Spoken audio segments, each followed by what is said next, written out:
genético é muito parecido, né? Ou seja, você tem que ter, digamos, a condição para o animal expressar, né? Expressar, você poder reduzir, digamos, a idade de abate, né? Isso, quanto mais cedo você abate esse animal, porque você dá melhor condição, melhor genética, geralmente a carne é mais macia, né?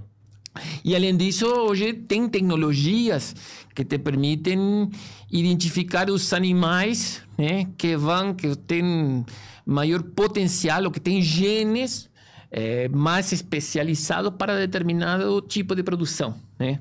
Não sei se você já, público, já tem ouvido falar da genômica, por exemplo. Não, né? Isso hoje tudo isso assim, todas essas tecnologias que a gente aplica tanto na área de produção animal, seja leite, corte, produção vegetal, tudo nasce na medicina humana, na genética humana, né? Ou seja, porque na área de genética humana, o objetivo é identificar, digamos, ok, hoje você tira uma amostra de saliva, manda a um laboratório, e aí esse laboratório te devolve um relatório, digamos, com quais genes ou mutações você tem, né? Então, por exemplo, você tem maior risco de apresentar diabetes, você tem maior risco de futuramente apresentar uma doença. Então, você começa a fazer, se eu tenho maior propensão, né, de genes, né, maior propensão a aumentar o peso, tenho que fechar a boca e ir para academia, não tem jeito, né? Geneticamente. Traços genéticos. Isso. Então, na nossa área, a gente utiliza a mesma abordagem. Então, uma vez que quando nasce um bezerro numa fazenda, a gente já cedo já consegue saber, digamos, este animal vai produzir carne mais gorda, com maior conteúdo de gordura. Este animal, a partir de uma amostra de pelo, né, os criadores mandam por um laboratório, tudo isso é gerado aqui no Brasil, né? Mandam por um laboratório, aí esse laboratório faz o genoma, né, desse animal, devolve para nós, né, no caso da associação, na ANSP, né, que é uma associação de criadores, e a gente devolve para o criador um relatório, né? Em relação com esse relatório, digamos, o criador ou o técnico toma a decisão dentro da fazenda do que fazer com esse animal, né? Certo. E é parecido com o que acontece com a medicina humana, né? Você faz um teste genético para saber se na minha família tem alta incidência de infarto, por exemplo. Então, ancestralidade também. Isso, faz um estudo de ancestralidade para ver se você tem maior chance ou não de expressar uma determinada doença. Aí você toma uma decisão com base nessa informação. E na área de melhoramento genético, utilizamos basicamente a mesma abordagem, a mesma filosofia. Tanto é que se a gente eu tenho alguns colegas, inclusive uruguaios, que eles têm começaram a trabalhar na área de melhoramento genético e eles mudaram para a área de genética humana, né? E trabalham hoje, por exemplo, nos Estados Unidos, porque, logicamente, na área de genética humana é muito mais reconhecida, né, de todo ponto de vista, mas, assim, analisar a genética de uma pessoa, de um boi ou de um eucaliptus, né? Por exemplo, a técnica é a mesma. A técnica, a abordagem, a filosofia é a mesma coisa, né? Ou seja, você utilizar a informação que você colhe dos genes, né, desse animal, e aí você toma a decisão em relação a, se o frigorífico vai me pagar por uma carne com maior conteúdo de gordura, ou uma carne mais saudável, né? Eu vou selecionar indivíduos que tenham maior predisposição para produzir esse tipo de carne, né? Esse tipo de produto, né? Assim dá para ter até uma previsão de receita, né? Total. Sabendo de antemão, né? Qual vai ser a finalidade daquele gado que ele está ali construindo, vamos dizer assim, né? Exatamente. Consegue prever. Eu brinco muito, né, nas aulas, né, de melhoramento genético na faculdade, que assim, quem trabalha na área de genética, a principal preocupação não é o presente, é o futuro. Então, assim, a tomar a decisão é que eu vou fazer hoje, né? Qual vai ser a tomada de decisão para antecipar, digamos, o que vai acontecer no futuro.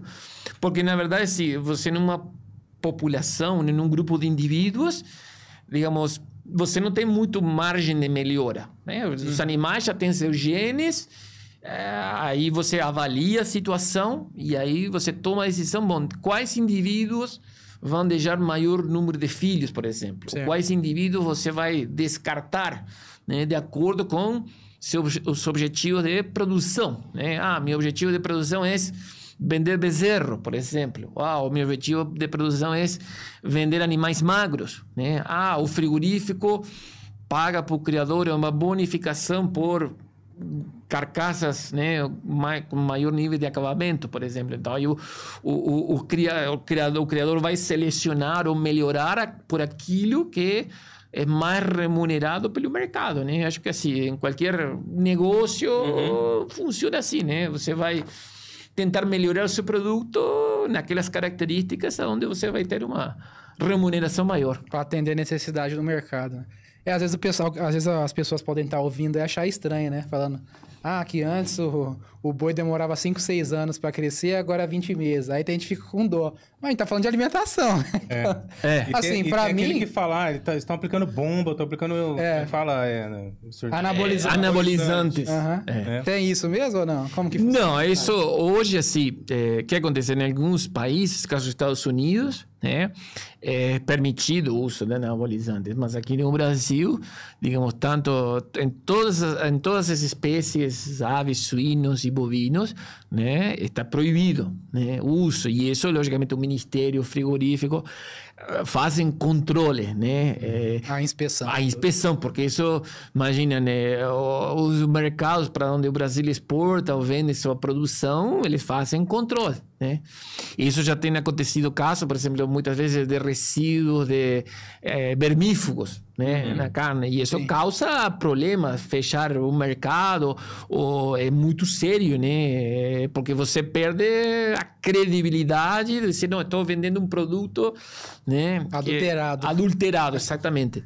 Então hoje, exatamente, antigamente demorava 5 ou 6 anos, né, era normal, né. E isso por quê? Era porque não existia informação, digamos, para melhorar a alimentação dos animais, a genética. Hoje, nos últimos 20 anos, assim, tem sido um ganho muito grande. E ainda, digamos, existe ainda muito potencial para melhorar, né? Hoje, no Brasil, existem o que se chama os programas de melhoramento genético. Existem vários no Brasil.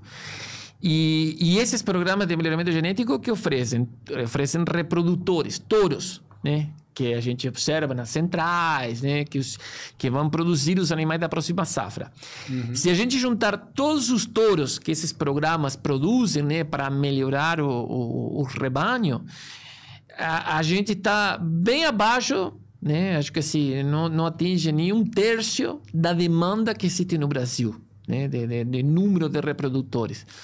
Então, assim, ainda existe, digamos, um potencial de melhora enorme através do uso da genética para melhorar, né, a produtividade e aí, logicamente, oferecer um produto de melhor qualidade, um produto que impacte menos a nível ambiental, né? Que isso sempre é uma grande preocupação, né? Por parte dos consumidores, né? Este animal como foi criado, como foi manejado, será que ele sofreu durante a criação, né? Qual foi o impacto ambiental, se isso